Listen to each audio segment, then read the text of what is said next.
2016, Vladimir Putin assessed the Russian posture vis-a-vis other countries. He realized he could not defeat liberal democracies militarily or economically, but he convened the equivalent of a Manhattan Project for electronic subversion of the cyber elections and the social media of democratic countries. And so from prior hearings, I've learned it was a three-pronged attack. Part of it was on the social media. There was an effort to inject racial propaganda and other kinds of ideological poison into Facebook and Twitter and so on. Two, there was a direct effort to hack into the DNC, the DCCC, Hillary Clinton's emails. We're aware of that and have had testimony about that. And the third part was to go right to the state boards of elections to try to get into those systems. And I want to ask a couple questions about that. I understand that they made their most progress in terms of the Illinois system, actually got into the voter registration database, although they were not able, apparently they tried, but they were not able to nullify the existence of voters on the database. What might have happened had they been able to do that? And how secure are we against that in a similar attack in 2020, Ms. Bookvar? So the way it's been described to me is what they did was kind of like, if you're a thief and you go around a neighborhood and you try to figure out which houses have unlocked doors or windows, which are the easiest to break into, and when they're locked, you move on to the next one. So they scanned a bunch of states, found most of the doors and windows locked, and moved on to the next. And I think that that's why we were successful at not having a worse situation.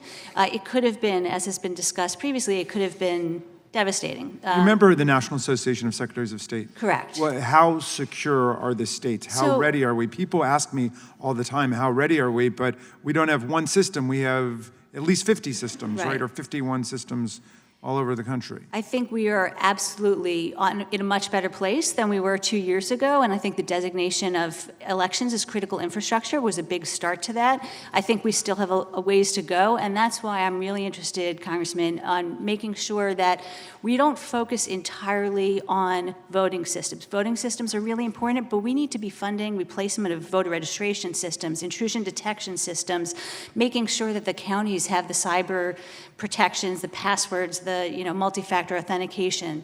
Those are just as important as the voting systems, and we need to recognize that. Ms. Plunkett, would we be safer in protecting our presidential elections, which are obviously the biggest magnet and target for foreign actors? Would we be better off if we had one national popular vote and electoral system for president, or are we better off using the current electoral college system where we have a state-by-state voting and we've got to protect all those different systems?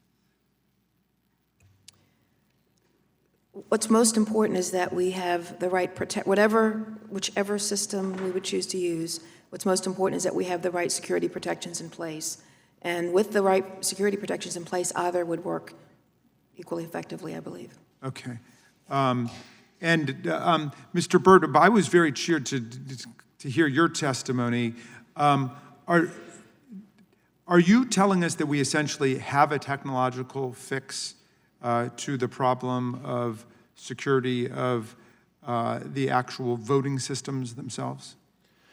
Yes, Congressman, we think the election guard technology, once it's implemented in devices and those devices have been adopted, will provide a high degree of security, and more importantly, will provide this end-to-end verifiability, which will enable individual voters and voting officials to be able to trust the outcome, with the ability to have audits as a backup to add a layer of verifiability and trust in the system. And it will promote a lot more confidence in the reliability of the results. Yes, ultimately it would provide a much greater degree of confidence in the outcome, in part because individual voters for the first time will see that their vote actually was counted. Yeah, I mean, all of you have emphasized that our electoral integrity is a matter of national security.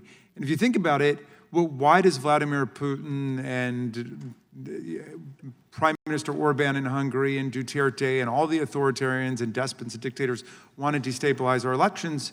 It's because they want to destroy people's faith and confidence in democracy. They would like everything to be about authoritarian despots who just make deals around the world and go and corrupt each other's elections and interfere in each other's governments. I yield back. Thank you for your testimony. The gentleman yields